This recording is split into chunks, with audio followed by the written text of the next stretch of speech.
Good morning, I'm J. Michael Tatum. Too early for that.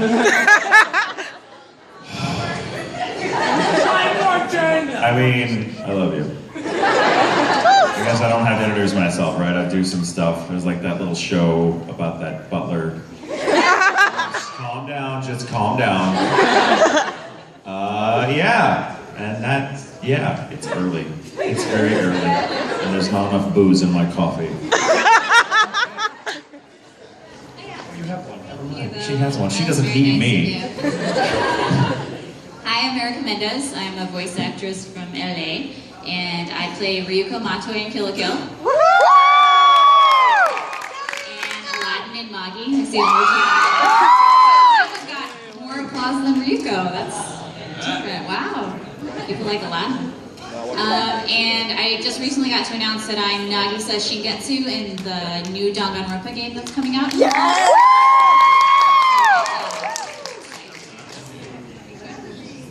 Good morning, everyone. My name is Matthew Mercer.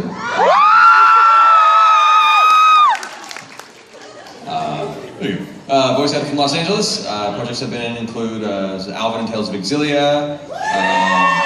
There's a Sinbad and Magi. Levi and Attack on Titan. And actually just announced yesterday, Prince Demand in the new Sailor Moon dub. So. Sorry. Hi, I'm Sonny Strait. That's a good name. I am the voice of Krillin from Dragon Ball Z. Ace Hughes from Full Metal Alchemist. Usopp on One Piece. I was the original Toonami Tom before you were born. Russell Kynes from Black Butler. Currently the voice of Koro Sensei on Assassination Classroom. And that's me in a nutshell. Hi, my name is Christopher Sabat. What? That's not funny. It's a good name.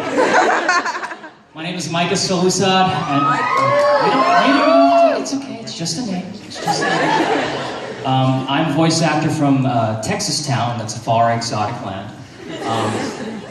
You may have heard me in a show called Soul Eater. I was Death the Kid. No, I was Soul, I'm sorry, I'm very confused this morning. Oh, wow. I was Toma in a certain magical index and a certain scientific railgun, or Raildex for short. You've never heard of it. Oh. Okay, fine. I was being Space Dandy. Yeah.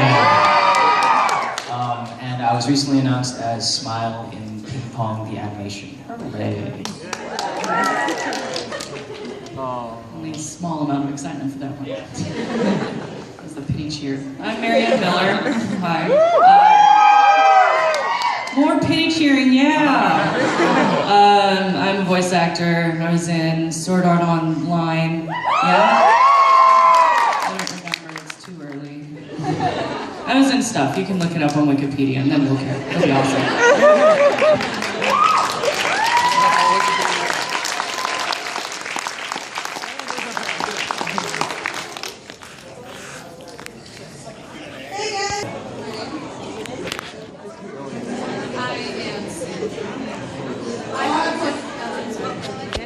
Speak right into the mic. There you go. I have a question for Lord Tatum, if that's all right. That title sounds like there's a lot of pressure involved. I don't.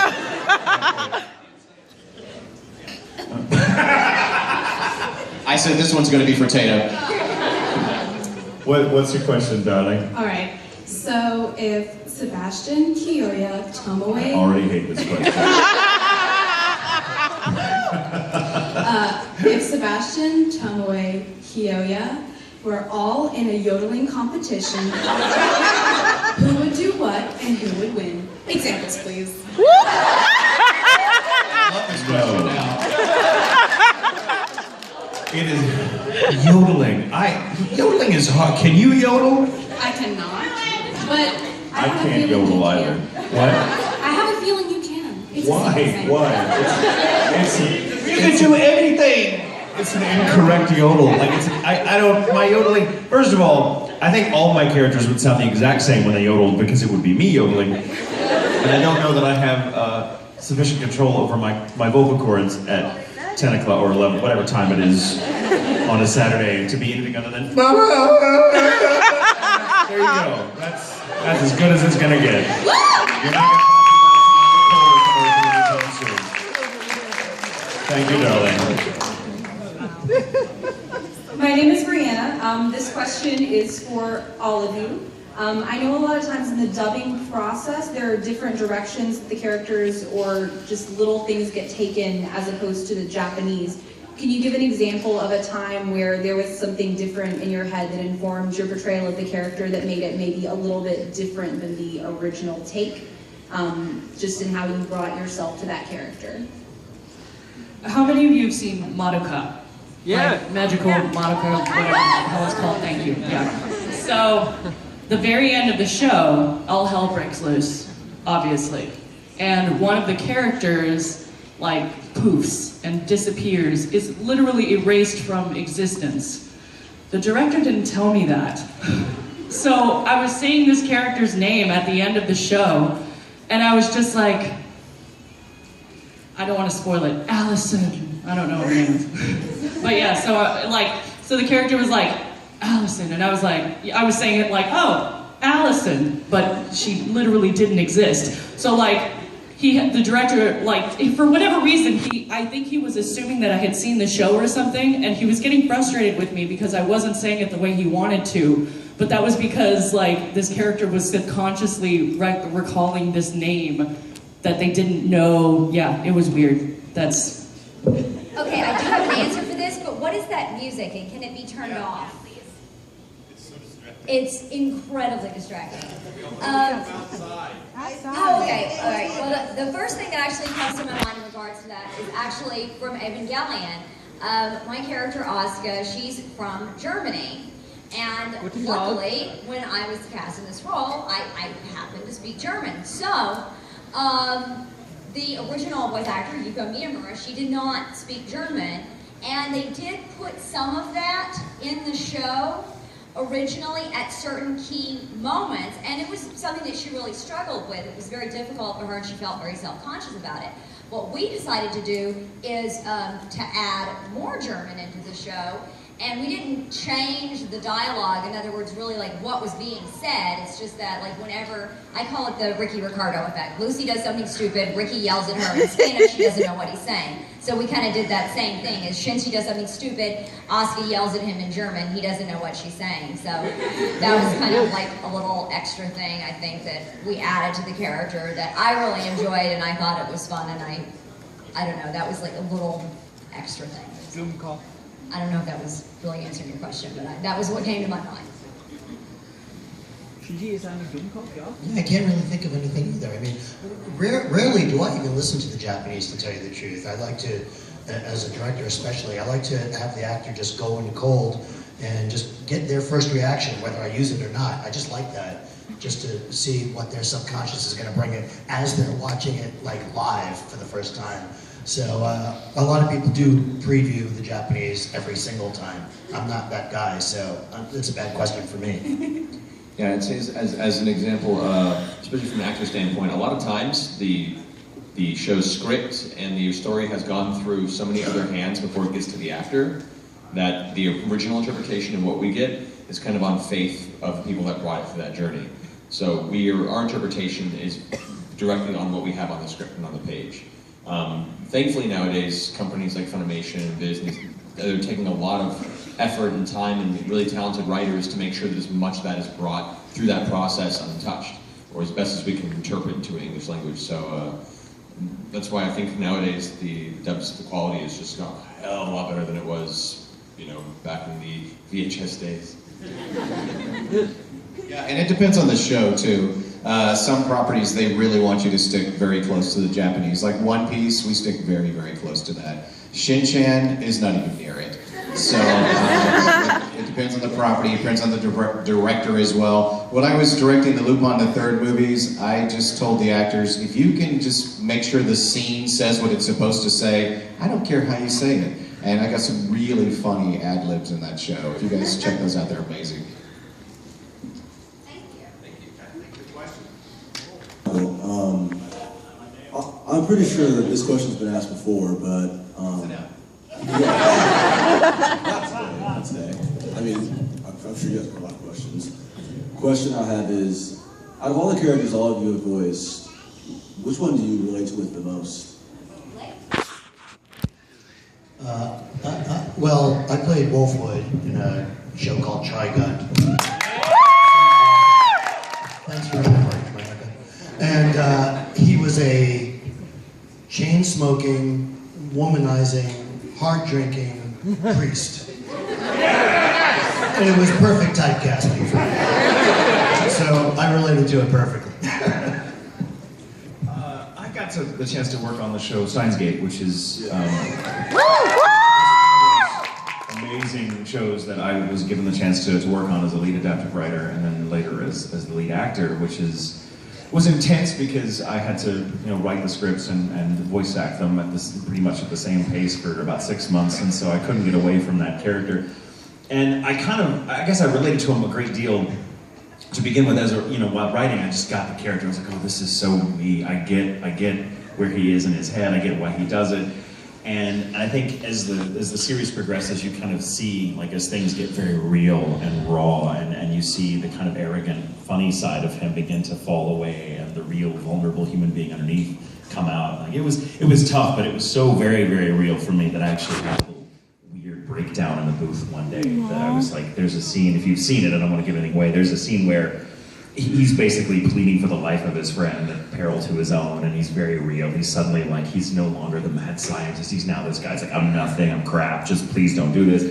And he's crying, and when I was writing the scene, I was crying because the Sayu's performance is so powerful, and I was like, I don't know how I'm gonna do this in a few weeks when we have to record this scene. And then in the booth, I'm sitting there, and it was just like, I guess from weeks of not being able to like find me from this character because there was no time, I was just in the booth, and I started losing it. And I was just curled up in a ball, and Colleen Clingan, the director, was like, oh, sweetie, are you okay?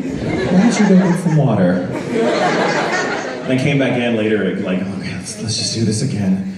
And she was like, oh, actually, here's the thing.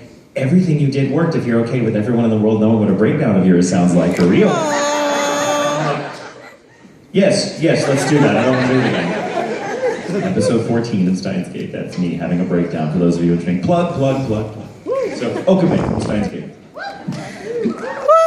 I think I'd probably have to say Ryuko, just in the sense that I feel like a lot of her toughness is kind of like a mask for her, and it kind of, I don't know, 'cause she kind of overexerts herself a lot, and I feel like I've been doing that a lot to myself lately.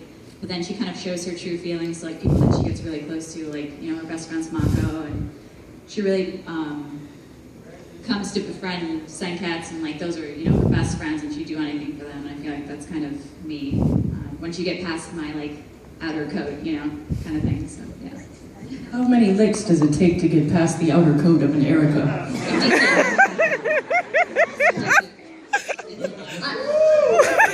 I will tell you mine, but first of all, has anybody here seen Gunsmith Cats? It's an old show. Yeah. Okay, people. Okay, that's awesome. It was a little 3-episode OVA series, and the character that I played in it, Becky, she's this private detective. It's just kind of this nerdy character, and the cool, like, badass character who's the lead just really takes advantage of her a lot, and she's always in these really frustrating situations.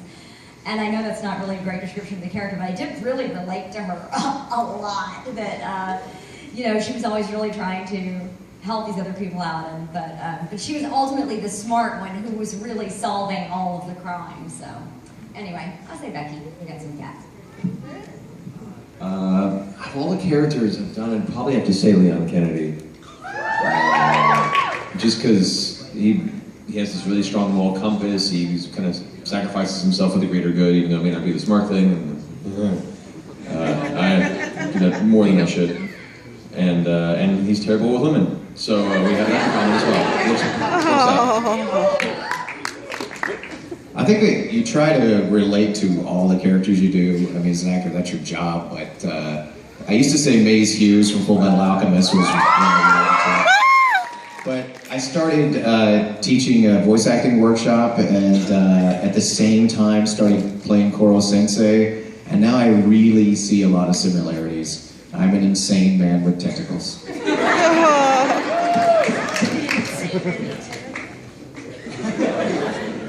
Loaded question. Has anyone seen Birdie the Mighty Decode? Has anyone seen that? Okay, you guys will get that. You will get this. I was in about 2 minutes of one episode. Nice. I play the main character that. His name is Tsutomu Senkawa, and I really related with him. He's sort of this nerdy guy, average dude, whatever, shy, soft-spoken. It was to the point that my dad called me after watching the show and said, "Man, I really loved it. It was a great story, and the main character really reminded me of you." I'm like, "Well, good, because that was the point." Like, yeah, especially like, in the way that he thinks that he's cool, but he's really not. I'm like, is this gonna be a long call, Dad? Because I've got things to do. I love you too, Dad. I think the character I relate to the most was Kyosuke from Madoka, just because he's a musician and I'm a classically trained singer. And in the show, his character arc was that he got in a car accident or something, and he basically lost the use of his hand. And like, for anybody, like, it's devastating to not be able to express yourself in however you choose to do so. So like, as a musician specifically, it's like, oh God, the feels, But yeah, otherwise I'd say retcon because I'm loud, obnoxious, and frequently friend-zoned, so.